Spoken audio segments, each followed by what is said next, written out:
Tell us a little bit about maybe the success or the failure of what happened since 2001 until now in terms of actually changing um, the government structure, or what was the desired outcome for the allied forces working behind the US, and how successful have they been, and where are we now?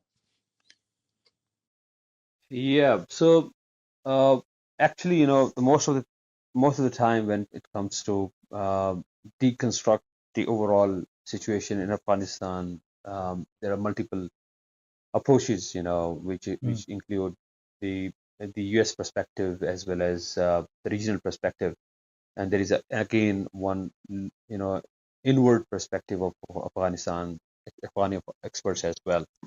So with the perspective of US, their objective to dismantle Al Qaeda, and which was considered as one of the biggest threats to US interest, not only on her own soil but also for allies globally. So for that reason, that threat has no more that can pose any challenge to US allies and US interest at the global level. So for that reason, yes, of course, that war, the U.S.-led war, the Operation Enduring Freedom, has reaped the benefits for the U.S. strategic interests at the global level. But when it comes to the commitments made with the people of Afghanistan in terms of bringing stability and peace for the country, so far we have seen that promise has been very much compromised to the same regime which was actually overthrown and dismantled in 2001 through the operation. The Taliban they became the reality, and with the so-called glorious arrogance that now they have been able to negotiate well and defeat the United States of America after 20 years. And now the so-called, installment, or I'm not saying installment, but their power, capture of Kabul, has given no hope to the people in Afghanistan who want a bright future. Because when we talk to the youth is very much pessimist in terms of getting confidence from the global politics that has promised that these non-state actors and these actors which believe in power, force, anarchy, chaos, they can get rid from these elements uh, from Afghanistan. So they are the one who are right now ruling Afghanistan. The girls are unable to go to schools. The civil society, the women have not been given, power to speak and freedom to move around. The non-Pashtun communities, the Tajiks, Turkmanis, Hazaras, they're not able to find themselves in the inclusivity of peace, political process in Afghanistan.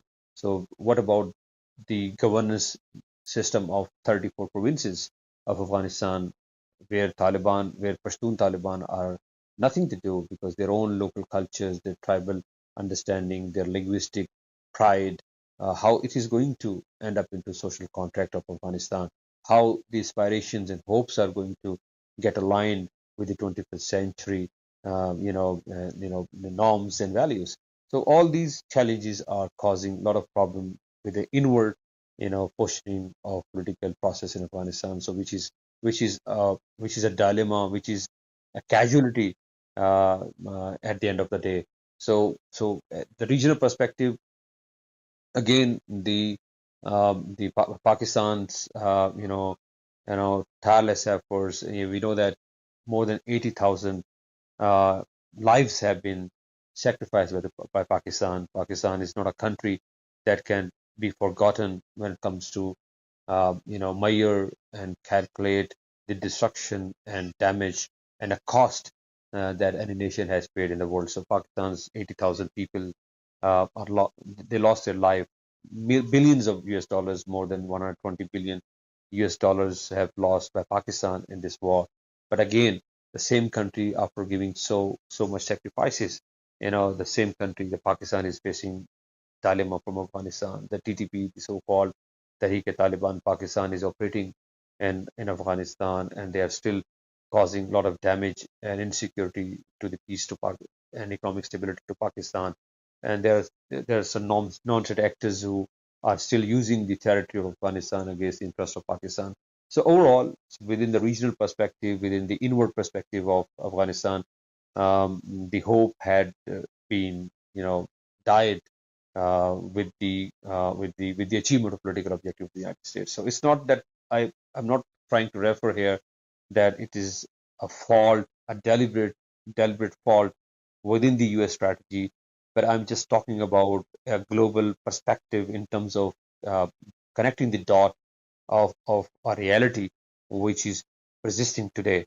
And I'm sure that the responsible outlook of the United States and its commitment to ensure global peace and stability is not doing the same mistake that they have done when Soviet Union were disintegrated. And as per former US Secretary of State Hillary Clinton, when she said that we abandoned Pakistan, we abandoned Hmm. Afghanistan. So I strongly believe that the United States of America at this stage is not abandoning Pakistan. It's not abandoning Afghanistan. So the kind of interaction they are trying to develop, we have hope that these inward, apprehensions of Afghanistan and the regional apprehensions of Pakistan are very well tackled by United States of America. So they are doing good job. I hope so because the circumstances are different. So that it would take time, but they are on one page and they would be doing something for the greater stability of the region and Pakistan as well. That's So, very interesting and a very needed positive note in the whole unfolding of events. I do want to talk a little bit about the TTP, Tariq-e-Taliban Pakistan, but before we get into that, just sum up what's happened since, was it August 2023 when the US finally withdrew from Afghanistan, and the government that's come into power now in Afghanistan, again, the Taliban movement, how is it similar to what the Taliban were in 1996, and how is it different? And is there any hope that um, there can be, like, what do we see happening in the future? Because the previous Afghanistan government at least had recognition from Pakistan, Saudi Arabia, UAE, as you mentioned previously. This government seems to be diplomatically isolated. And what hope do we have of, like, bridges being formed at some stage where compromises can be achieved, where maybe we can take Afghanistan, or Afghanistan can be taken forward into the global community? actually, this is the question that we really everyone is looking for an answer. Um, and the agreement for bringing peace to Afghanistan, which is the actual title of the agreement, and which happened between the Afghan Taliban and United States in February 29, 2020, in Doha, Qatar. The basic purpose, the aim of the agreement was to facilitate the U.S. The withdrawal of U.S. and NATO forces from Afghanistan, and pave the way for intra-Afghan negotiations within, inward, to achieve a Hmm. comprehensive peace settlement. That are the two basic objectives of that agreement. The withdrawal as well as the a peaceful environment where intra-Afghan negotiations could become a reality. So the agreement stipulated the phased withdrawal of all U.S. and NATO forces from Afghanistan within 14 months, contingent upon the Taliban's commitment to preventing terrorist groups, including Al Qaeda, from using Afghanistan soil to threaten the security of the United States and its allies, especially Pakistan as well, because Pakistan has been playing an important role to bring Taliban on the table to talk to uh, United States of America. So the initial withdrawal of U.S. and NATO forces would reduce the number of troops to 8,600 within 135 days of the agreement's signing.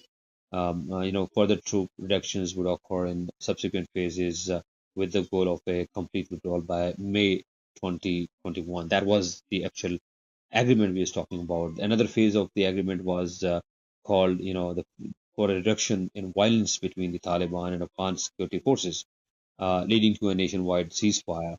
The Taliban also committed to refrain from attacks on U.S. and coalition forces during the withdrawal process, and they committed to that, and they were able to ensure that the reduction in violence period actually served as a confidence building measure to create conditions conducive to intra-Afghan negotiation and a lasting ceasefire. Another aspect that the agreement emphasized the importance of intra-Afghan negotiations between the Taliban is representatives of the Afghan government to reach a political settlement and achieve a comprehensive ceasefire.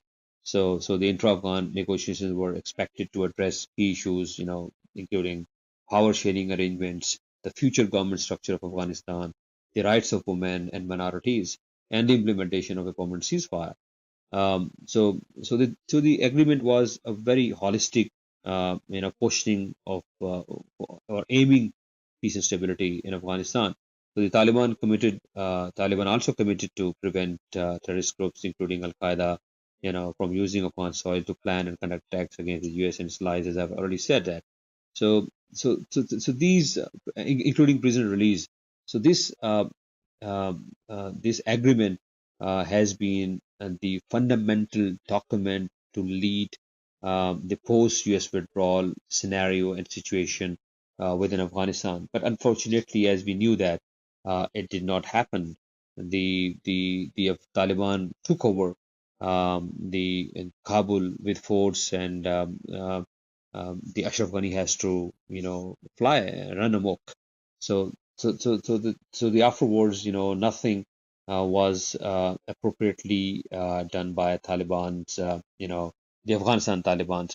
So that particular breach of the confidence, which was expected from Taliban, has actually again, hit the positivity very hard, and their affiliation with their increasing affiliation with the local factions like TTP, again, improved apprehensions, or increased apprehensions within the security calculations of Pakistan, because Pakistan expected that the factions which are working against the regional peace would be tackled by Taliban positively, on the same lines the way they promised to tackle Al Qaeda, and not to help Al Qaeda to operate traditionally the way they used to do against the US interests.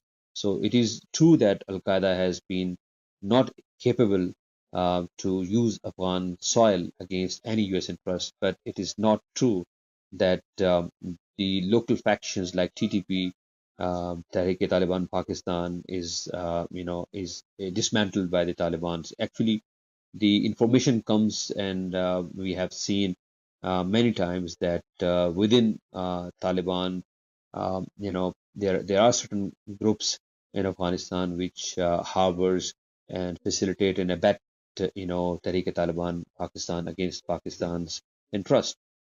So here I am very much cautious to say that few factions in Taliban. The reason is that I'm not making guilt. I'm not passing, or I'm not blaming that the overall Taliban regime in Afghanistan is actually believing on this thing that the anti-Pakistan factions should be supported or facilitated. But few faction of Taliban, a faction within Taliban, Afghanistan Taliban, they are doing this thing.